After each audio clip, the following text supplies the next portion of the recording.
오늘 본문 마태복음 21장 33절에서 46절입니다.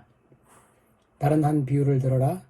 한 집 주인이 포도원을 만들어 산 울타리로 두르고 거기에 즙자는 틀을 만들고 망대를 짓고 농부들에게 새로 주고 타국에 갔더니 열매 거둘 때가 가까우매 그 열매를 받으려고 자기 종들을 농부들에게 보내니 농부들이 종들을 잡아 하나는 심히 때리고 하나는 죽이고 하나는 돌로 쳤거늘 다시 다른 종들을 처음보다 많이 보내니 그들에게도 그렇게 하였는지라. 후에 자기 아들을 보내며 이르되 그들이 내 아들은 존대하리라 하였더니 농부들이 그 아들을 보고 서로 말하되 이는 상속자니 자 죽이고 그의 유산을 차지하자 하고 이에 잡아 포도원 밖에 내쫓아 죽였느니라. 그러면 포도원 주인이 올 때 그 농부들을 어떻게 하겠느냐?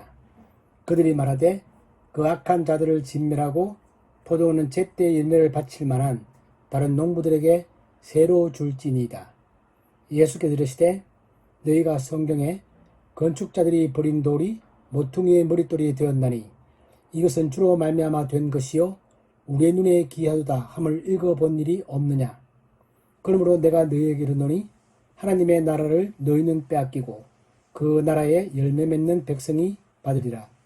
이 돌 위에 떨어지는 자는 깨지겠고 이 돌이 사람 위에 떨어지면 그를 가루로 만들어 흩으리라 하시니 대제사장들과 바리새인들이 예수의 비유를 듣고 자기들을 가리켜 말씀하시는 줄 알고 잡고자 하나 무리를 무서워하니 이는 그들이 예수를 선지자로 알미었더라. 아멘. 안녕하세요. 네, 잘 지내셨습니까? 네. 자, 오늘 다시 우리가 마태복음으로 다시 돌아왔는데 이 마태복음에 오늘 이 보는 본문은 두 번째 비유입니다.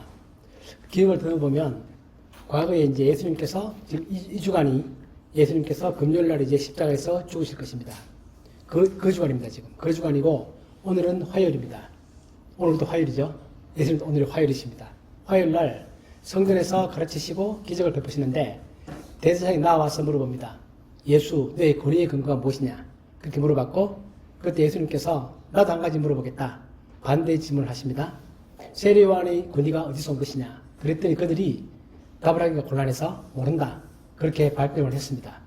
그때 예수님께서도 나도 답하지 않겠다. 그렇게 말씀하셨는데 이어서 세 개의 비유를 통해서 그 권위의 근거에 대해서 말씀을 하십니다. 비유를 통해서. 그 첫 번째 비유 기억나십니까? 어떤 비유였죠? 두 아들의 비유. 첫째 아들과 둘째 아들이 있는데 첫째는 말로는 간다고 하고 실제로는 안 갔다. 둘째 아들은 말로는 안 간다고 했지만 실제로는 갔다. 누가 더 아버지의 뜻대로 행한 것이냐? 그랬더니 그건 너무 쉬운 질문이죠. 당연히 말은 알았더라도 실제 행동으로 옮기는 그 아들이 잘한 것입니다. 그렇게 말했죠. 그걸 이어서 한 비유가 오늘 두 번째 비유입니다. 이 두 번째 비유를 통해서도 예수님은 그들에게 답을 유도하십니다. 내가 물어볼 텐데 답을 해라. 그러면 이 비유도 아주 쉬운 비유에서 답을 안 할래 안 할 수가 없는 그런 비유입니다. 우리 봤던 것처럼 이런 비유 쉽죠?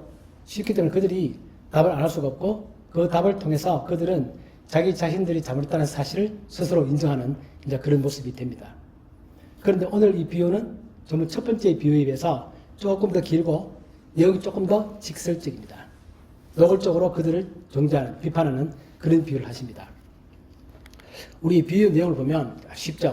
첫 번째는 포도원을 어떤 주인이 만들었다. 여러분들이 포도를 만들었다고 생각하시고 또는 여러분들이 아파트를 사서 세를 넣는다고 생각하시고 아무튼 내가 뭔가 부동산을 만들어서 세를 줍니다. 주는데 이 주인은 세를 주고 떠납니다. 왜 떠날까요? 그 당시로 보면 포도를 만들면 한 4년 정도는 수확이 없다고 합니다. 포도나무를 심으면 4년 기다려야 그 다음에 수확이 나온다고 합니다. 그렇기 때문에 주인은 그래서 계속 기다릴 수가 없고 세를 주고 다른 사업부로 또 떠납니다. 한 4년쯤 있다가 이제 세가 나올 때가 되면 그 세를 받기 위해서 다시 오는 거죠. 실제로 그 당시에 이스라엘 땅 자체에 있었던 그런 일들입니다. 예수님의 비유는 그 시대에서 전혀 동떨어진 그런 비유를 말씀하지 않습니다. 그 사람 들으면 충분히 그럴 수 있다 라고 생각할 수 있는 이제 그런 내용을 담아서 이제 비유를 잘 하십니다. 그래서 떠납니다. 떠나고 두 번째는 드디어 때가 돼서 주인이 종들을 보내는데 주인이 뭘 기대하겠습니까? 여러분들이 아파트를 사서 세를 놓고 월세 받기를 원하시는 것이고 내가 포도원을 지었으면 당연히 그 열매를 원하는 것입니다. 그건 너무나 당연한 거죠. 그리고 주인은 그 열매 전체를 다 가져가겠다? 그렇게 폭리를 취하는 주인이 아닙니다. 이 같은 내용을 다루고 있는 밑에 마가복음 보시면 포도원 소출 얼마를 받으려고, 즉 자기가 충분히 받을 수 있는 정당한 대가를 받기 위해서 자기의 종들을 보냅니다. 그런데 그 종들에 대해서 농부들이 이해할 수 없는 행동을 합니다. 종들을 때리고 죽이고 돌로 치고 그렇게 하는 거죠. 여러분 이해가 되십니까? 요즘 같으면 이해가 안 되시죠? 요즘도 가끔 그런 일이 발생합니다. 월세를 놓으면 월세 들어온 사람들이 월세를 안 내고 버팁니다. 그런 게 있을 수 있죠. 특히 과거에는 아주 과거 로마 시대 때는 이런 일이 많이 있었다고 합니다. 주인은 잘 안 보이고 머리 떨어져 있고 그러다 보니까 농부들이 그 주인의 주인됨을 인정하지 않고 그걸 그냥 뺏으려고 생각하는 그런 행동들을 많이 했다고 합니다. 주인은 첫 번째 거부를 당했지만 참고 다시 종들을 다시 보냅니다. 주인의 인내심이 보이는 거죠. 주인은 참습니다. 참고 종들을 다시 보내고 종들을 더 많이 보냅니다. 그래 그들은 똑같이 그렇게 하는 거죠. 똑같이 죽이고 때리고 그렇게 종들을 아무렇게나 막 대합니다. 드디어 아들을 보냅니다. 주인이 생각할 때 참았다, 많이 참았다. 이번 내가 내 아들을 보내면 설마 내 아들이야 그들이 어떻게 하겠는가 라고 생각하고 그렇게 아들을 보냅니다. 여기서 중요한 포인트는 우리가 상상할 수 있는 것처럼 종이 오면 그 종은 주인의 직원이기 때문에 그를 대하는 것과 아들이 왔다 분명히 다릅니다. 아들을 대하는 것은 그 주인을 대하는 것과 같은 거죠. 이게 중요한 포인트입니다. 우리가 왜 예수님을 믿으면 하나님을 믿는 것인가? 왜 우리가 예수 그리스도 외에는 하나님을 믿을 수 있는 방법이 없는 것인가? 라는 것은 바로 그분이 하나님의 아들이기 때문에 그렇습니다. 주인은 자기 아들을 보냅니다. 그 아들을 보낸다는 얘기는 모든 정권을 다 위임하고 그들에게 아들이 하는 말은 내가 하는 말과 똑같다. 그런 메시지죠. 그랬더니 그 농부들은 이번엔 더 심하게 대합니다. 주인이 오지 않고 아들이 왔구나. 상속자다. 저를 죽이면 이 포도는 우리가 차지할 수 있겠다라고 생각하는 것입니다. 그래서 종들도 때리고 죽였지만 아들은 확실하게 죽입니다. 포도원 밖으로 데리고 나가서 확실하게 죽인다는 것입니다. 주인이 생각할 때는 내가 아들을 버리면 그들은 나의 아들만큼은 그래도 인정을 해줄 것이다. 존귀하게 생각할 것이다. 생각했지만 그 농부들은 아들을 더 악하게 대한다는 것입니다. 그래서 옛날에 고대 로마 사회에서는 실제로 이런 일이 있었다고 합니다. 보통 주인이 오지 않고 아들이 오면 그 사람이 생각할 때 주인이 죽었나 보다. 죽었기 때문에 아들이 왔구나. 그래서 그 아들을 죽이면 진짜 이게 우리께 되겠다라고 생각을 하고 그런 행동들을 많이 했다고 합니다. 이럴 때 예수님께서 물어보십니다. 너희들이 이 비유를 들었지? 누구한테 물어보는 것이냐면 대제사장에게 물어봅니다. 이럴 때 그 주인은 어떻게 하면 되겠는가? 이런 답을 한번 해보시겠습니까? 어떻게 하면 되겠습니까? 그 농부들이 자기가 보낸 종을 죽였고 아들도 죽였고 자기를 주인으로 인정하지 않습니다. 그렇다면 당연히 군대를 보내서 그 사람들 다 진멸하고 대제사장들이 자기들 입으로 그렇게 말합니다. 그 농부들은 다 죽여야 마땅하다. 이미 사람을 죽였고 아들까지 죽이지 않았는가. 그 농부들 죽이고 그 포도를 빼앗아서 새롭게 그 세를 잘 줄 사람에게 주어야 한다. 그렇게 말하는 것입니다. 이 대제사장은 아직까지 이 비유를 들을 때 그 비유를 객관적으로 듣고 있으면 정말 그 농부들이 잘못됐고 그 주인은 잘못이 없고 많이 참았고 종들을 2번이나 보냈고 마지막 아들을 보내고 그렇기 때문에 주인은 더 이상 참을 이유가 없다. 당연히 사람들을 보내서 군대를 보내서 그 악한 농부들을 다 죽이고 그 포도를 빼앗아서 새로운 사람에게 주어야 한다. 너무나 당연한 논리죠. 그들 아직까지도 그것이 자기 자신들에 대한 이야기인 줄을 모르고 있는 것입니다. 당연한 것이다. 그렇게 답을 합니다. 예수님의 지혜가 참 놀랍죠. 예수님은 어떤 진리를 말씀하실 때 그 속에 들어있는 진리를 우리에게 깨닫게 하기 위해서 전혀 다른 얘기를 하는 것 같은데 나중에 그 얘기를 보면 그것이 나 자신의 얘기다라는 것입니다. 이 비유의 메시지가 담겨있는 부분은 이런 것입니다. 첫 번째, 포도원의 주인은 하나님이시다. 여러분의 인생의 주인이 하나님이십니까? 그렇게 생각하십니까? 지금 하나님은 눈에 보이지 않죠? 마치 세를 주고 떠난 것과 같습니다. 눈에 보이지 않습니다. 하나님은 우리들에게 한 100년 정도의 인생을 주시고 너가 맡아서 잘 해봐라. 잘 관리해봐라. 잘 살아봐라. 그렇게 우리에게 마치 아파트를 세를 주듯이 포도원을 세를 주듯이 그렇게 주고 지금 떠난 상태입니다. 이런 비유가 성경에 많이 나오죠. 예수님 어디 멀리 가신다? 왕이 멀리 갔다가 다시 돌아온다. 그런 비유를 많이 말씀하시는데 그것은 정말 우리들의 삶과 너무나 똑같습니다. 사람들은 그렇게 말하죠. 주인이 어디 있느냐? 보이지 않는다. 한 번도 주인이 나에게 말을 한 적이 없다. 그런데 내가 왜 그를 나의 주인이라고 생각해야 되는가? 그런 질문들 하죠. 하나님은 한 번도 나에게 직접 말씀한 적이 없고 하나님 눈에 보이지도 않고 나에게 권리를 주장하신 적도 없다. 그죠? 한 100년 동안. 그래서 사람들은 하나님을 자기의 주인이라고 생각하지 않습니다. 그런데 그 하나님은 우리에게 그렇게 세를 주시고 우리에게 바라는 것이 있다. 뭘 바라시죠? 하나님은 여러분들에게 헌금을 바라는 게 아닙니다. 하나님은 여러분들에게 봉사를 바라는 게 아닙니다. 뭘 바라는 거죠? 열매를 바라신다. 오늘 포도원에서 그 열매를 바라는 것처럼 그 열매를 바라신다. 오늘 이 비유의 근거가 되는 이사야 5장에 포도원의 노래라는 그런 내용이 있습니다. 이사야가 쓴 내용이죠. 이사야 5장에 보면 이사야가 이런 노래를 부릅니다. 이건 노래로 되어 있습니다. 운문으로. 내가 나의 사랑하는 자를 위하여 노래하되 내가 사랑하는 자의 포도원을 노래하리라. 내가 사랑하는 자에게 포도원이 있으며 그렇게 하면서 땅을 파서 돌을 제하고 극상품 포도나무를 심었도다. 그 중에 망대를 세웠고 또 그 안에 술틀을 팠도다. 오늘 내용과 비슷하죠. 포도원을 짓고 그 속에 필요한 시설물들을 설치합니다. 그리고 좋은 포도 맺기를 바랍니다. 그런데 좋은 포도 맺는 게 아니라 덜 포도를 맺습니다. 위에 2절 중간에 보면 극상품 포도나무를 심습니다. 정말 좋은 씨앗에 나무를 심었다. 근데 거기 맺힌 열매는 좋은 포도가 아니고 덜 포도가 맺힌다는 것입니다. 그러시면서 바로 설명하십니다. 여호와의 포도원은 이스라엘 족속이요 그가 기뻐하시는 나무는 유다 사람이라. 그들에게 뭘 바라시는 거냐면 정의를 바란다. 내가 바라는 것은 너희들의 삶에 있어서 정의다. 내가 바라는 것은 너희들의 삶에 있어서 공의다. 정의와 공의를 바란다. 그런데 그들은 포악한 행동을 하고 그들을 통하여 들리는 소리는 부르짖는 소리만 들린다. 그렇게 말씀하십니다. 우리들의 삶에 있어서 우리의 주인은 하나님이시고 우리의 삶에 있어서 그분이 바라시는 것은 우리들의 삶 가운데 맺히는 우리들의 아름다운 덕스러운 그런 삶의 열매를 그분은 바라시는 분이시다. 우리에게 바라는 것은 딱 이것밖에 없다는 것입니다. 그 예수님은 두 번째는 이 비유를 통해서 나는 하나님의 아들이다. 이 비유에서 나와 있는 것처럼 포도원 주인의 아들인 내가 그 아들이다. 그렇게 말씀하십니다. 예수님은 자기 자신이 하나님의 아들이심은 자기 제자들에게는 여러 번 많이 말씀하셨습니다. 또 제자들도 예수님을 바라보시면서 주는 그리스도시요 살아계신 하나님의 아들이십니다. 라는 고백을 여러 번 했습니다. 그러나 예수님께서 바깥에 공식적으로 내가 하나님의 아들임을 말하는 것은 오늘이 처음입니다. 처음이고 나중에 이제 이번 주 금요일이 되면 그가 신분을 받을 때 대제사장이 물어보죠. 너가 하나님의 아들 맞냐? 답을 해라. 그랬더니 예수님이 그렇다라고 답을 했고 그것이 신성모독의 이유가 되고 그것이 십자가에서 죽을 수 있는 그런 이유가 되는 것입니다. 오늘 드디어 예수님께서는 이 비유를 통해서 내가 그 포도원 주인의 아들, 바로 내가 그 아들이다. 그렇게 말씀을 하십니다. 그럼 세 번째, 너희들이 나를 죽일 것이다.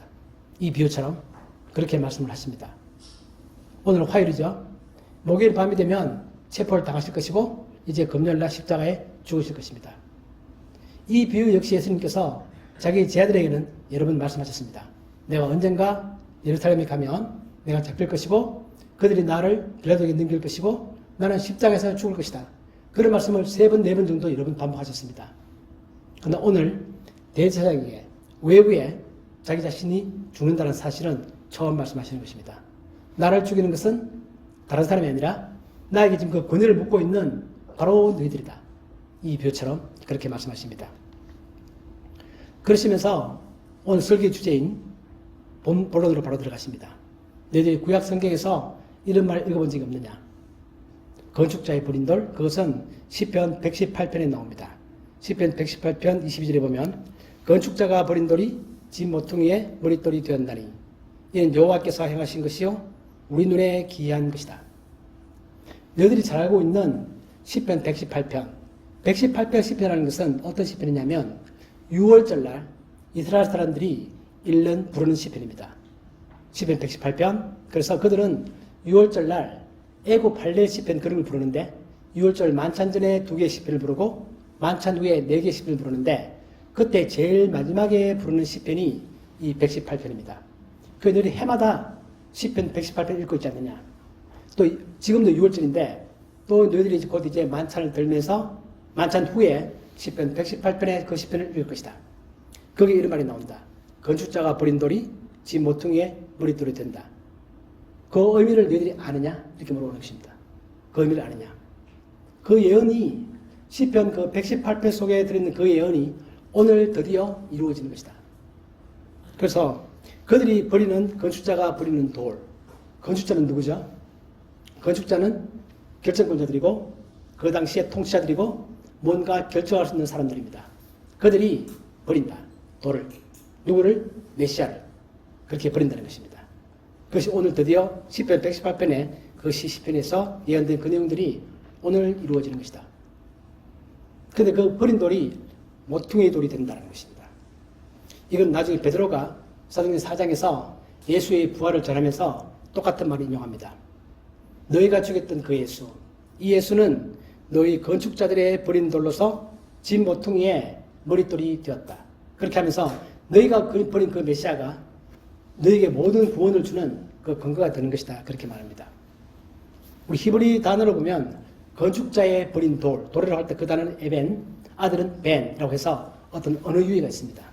건축자가 버린 돌, 너희가 버린 아들 그런 뜻입니다. 너희가 버린 하나님의 아들.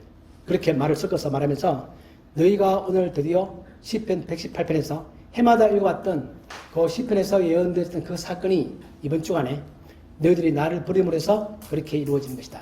그렇게 말을 합니다. 그리고 이제 새로운 열매 있는 백성들에게 이 모든 것들이 다 넘어가게 된다라고 말씀하시면서 이건 지금 우리가 너무 잘 알고 있죠. 열매 맺는 새로운 백성 누굽니까? 이방인들입니다. 이방인과 유대인을 합해진 온 우주적 교회, 세계적 교회입니다. 여러분들입니다. 여러분들에게 이제 하나님의 그런 구원이 그쪽으로 넘어간다라는 사실을 그렇게 말씀하십니다. 지금 우리는 시간이 많이 지났죠. 우리 성경을 많이 알고 있습니다. 그렇게 보면 이 내용도 잘 이해가 되는데 그 당시 사람들 머릿속에서는 그러한 것들이 정말 이해되기 어려운 것입니다. 구약에 보면 하나님께서 모든 구원이 이스라엘에만 머물러 있는 것이 아니라 이방에 넘어간다. 그 말씀을 많이 하시지만 그 사람들은 경험해보지 못한 그것들은 너무나 잘 이해가 안 되는 것입니다. 그들은 메시아도 인정하지 못하고 정말 성경에 예언되어져 있는 것처럼 그렇게 예수님 십자가에 못 박는 것입니다.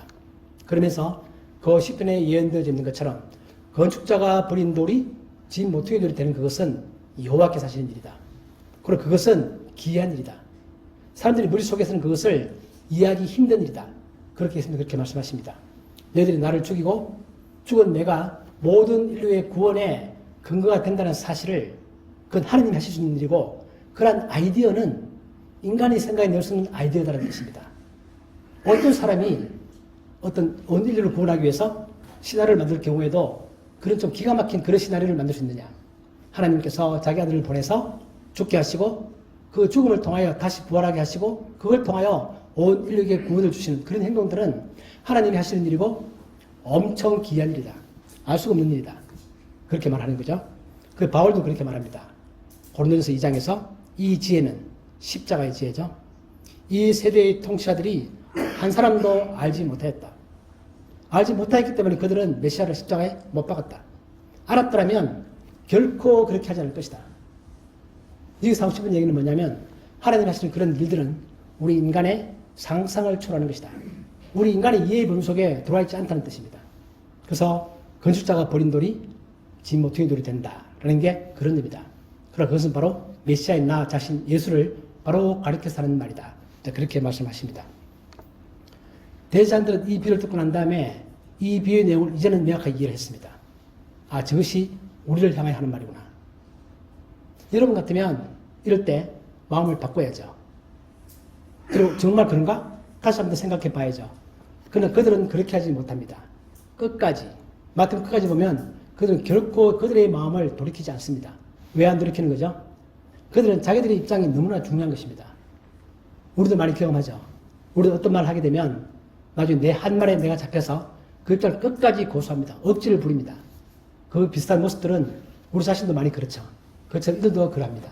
이들은 예수의 그 말 듣고 난 다음에 너무너무 기분이 나빴습니다. 우리가 그렇게 된다고? 그렇게 말하면서 예수를 죽여야 되겠다. 그런 결심을 더 굳게 합니다. 그리고 그 순간에 바로 잡고 싶었습니다. 아예 잡지 못하는 거죠. 왜냐? 아직까지는 여론이 자기들 편이 아니다 라고 생각했기 때문에 조용할 때, 아무도 안 볼 때, 나중에 목요일 밤에 슬쩍 잡아야 되겠다. 그 생각을 하는 것입니다. 그렇게 해서 이런 때는, 하나님이 잡히는 이 때는 인간이 정할 수 있는 때가 아니라 하나님이 주시는 때고, 성경이 계속 말씀하시는 하나님의 때, 우리 인생에 있어서도 중요한 때가 있죠. 내가 잘 될 때 잘 되고 안 될 때 안 됩니다. 그럴 때 우리는 그 때를 기다려야죠. 이 성경이 말하고 있는 아주 중요한 지혜입니다. 하나님의 때를 기다린다. 아직 때가 되지 못했기 때문에 잡히지 않는 것입니다. 오늘 이 본문의 내용인데 우리 이걸 보면서 이 생각이 듭니다. 건축자의 버린 돌이 집 모퉁이에 중요한 돌이 된다. 우리 살면서 많이 보는 것들이죠. 소설의 드라마 주제이기도 하고 우리 한국 드라마에서 이런 것들이 많이 나옵니다. 어떤 아버지가 두 아들을 키웠는데 첫째 아들은 잘 크고 공부도 잘하고 아버지가 엄청 기도를 했습니다. 어른 되고 난 다음에 그 첫째 아들은 아버지를 버립니다. 어릴 때부터 엄청 속썩였던 막내는 둘째 아들이 있었는데 걔가 좀 더 크고 난 다음에는 아버지 훨씬 더 효도를 하는 그런 것도 있고, 여러분 잘 알고 있는 셰익스피어의 리어 왕도 세 딸이 있었지만 셋째 딸을 리어 왕은 무시했죠. 쟤는 나를 좋아하지도 않고 효도할 생각도 없고 무시했습니다. 정작 위기 때는 그 셋째 딸이 그를 구하는 거죠. 사람들은 자기의 판단 기준으로 남을 무시하기가 쉽습니다. 여러분 그러지 않으세요? 나의 판단 기준으로 쟤는 아니야. 쟤는 잘못돼. 잘 될 수가 없어. 쟤는 영 아닌 것 같아. 이렇게 판단하지 말자. 특히 우리 자녀들을 향하여. 우리가 자녀를 보고 있으면 아버지의 기대가 있다 보니까 내가 생각하는 이상적인 모습이 있습니다. 그 모습에 나의 자녀를 맞추고 싶어 하죠. 부모들은 대부분 다 그렇습니다. 그러다 보면 그 아들을 그렇게 만들어 가려고 그렇게 열심히 노력하지만 그 아들에게 주어진 재능과 그 아들이 가야 할 길은 아버지의 기대와 전혀 다르게 갈 수 있습니다. 그러니까 우리는 내가 혹시나 나의 기준을 가지고 남들을 함부로 편하게 판단하지 말자. 내가 그런 게 있는지 다시 한번 더 반성해보고 그렇게 해서는 안 되겠다. 그 생각이 들고, 둘째는 남의 기준에 대해서 내가 지나치게 주눅이 들지 말자. 부모가 나를 향하여 너는 안 돼. 직장에 왔더니 상사가 너는 희망이 없어. 온 세상이 다 나를 비판하는 것 같습니다. 그런 생각에 주눅이 들지 말고 나는 하나님의 기준이 무엇인가를 생각해보고 하나님의 기준에 내가 합당한가를 생각하고, 만약에 그것이 그렇다면 용기를 가지고 살아갈 수 있는 그런 지혜가 필요하다. 건축자가 버린 돌이 집 모퉁이의 돌이 되는 경우는 허다하다. 그것은 하나님이 하신 일이다. 하나님만이 그 기준을 세울 수 있다는 것입니다. 우리가 다윗 같은 경우도 우리 그렇게 볼 수 있죠. 다윗 같은 경우도 사무엘이 가서 기름을 붓겠다 했을 때 다윗의 아버지는 8형제 중에서 다윗을 무시했습니다. 쟤는 너무 어리고 별 볼일 없다. 안 들어오죠. 사무엘도 그냥 지나갈 뻔했습니다. 하나님께서 명확하게 불러가라. 그렇게 말씀하시는 거죠. 맞고 또 그 다음에 그 다윗의 능력을 골리앗도 무시했고 사울왕도 무시했습니다. 그 좋은 예가 바로 다윗이다. 우리들 삶 가운데 우리도 이러한 경우를 많이 당할 수 있습니다. 제가 더 강조 싶은 것은 우리도 역시 남을 바라볼 때 나의 기준을 가지고 판단하지 말아야 되겠지만 나 자신에 대해서 그렇게 판단하지 말자. 우리 주변에 보면 힘든 사람들 많이 있죠. 최근에도 우리가 뭐 한해빌딩에서 누가 또 한해빌딩 안에 그 옆에 예금보험공사 떨어져 죽은 사람도 있고, 어떤 사연인지 모르겠지만 그 사람들은 세상에 대해서 원망도 많고 남들이 무시 속에 살았을 것이고 뭔가 아픈 상처가 많겠죠.